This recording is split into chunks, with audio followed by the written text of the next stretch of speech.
And he pointed it out and said, guys, you're the problem. And they ignored him and called him crazy for 30 years. Until finally somebody realized that if they simply washed their hands, it would go away. And that's exactly what happened. When they started sterilizing their instruments and washing their hands, the Black Death of childbed disappeared. My point is, the lesson here is, sometimes you're the problem.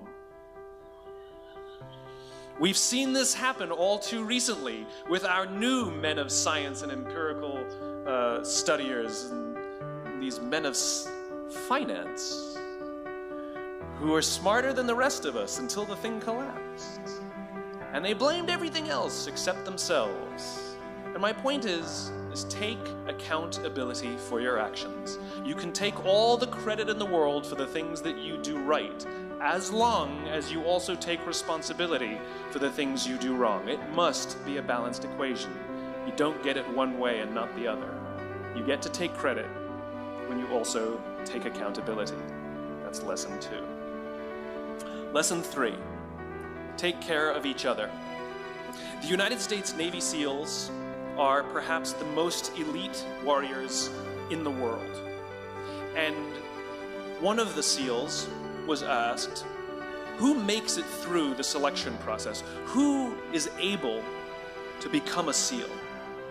And his answer was, I can't tell you the kind of person that becomes a SEAL. I can't tell you the kind of person that makes it through BUD/S.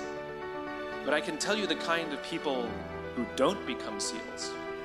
He says the guys that show up with huge, bulging muscles, covered in tattoos, who want to prove to the world how tough they are, none of them make it through.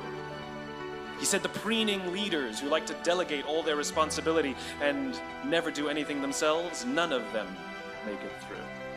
He said the star college athletes who've never really been tested to the core of their being, none of them make it through. He says some of the guys that make it through are skinny, scrawny.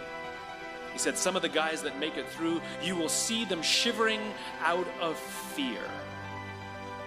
He says, however, all the guys that make it through, when they find themselves physically spent, emotionally spent, when they have nothing left to give physically or emotionally, somehow, some way, they are able to find the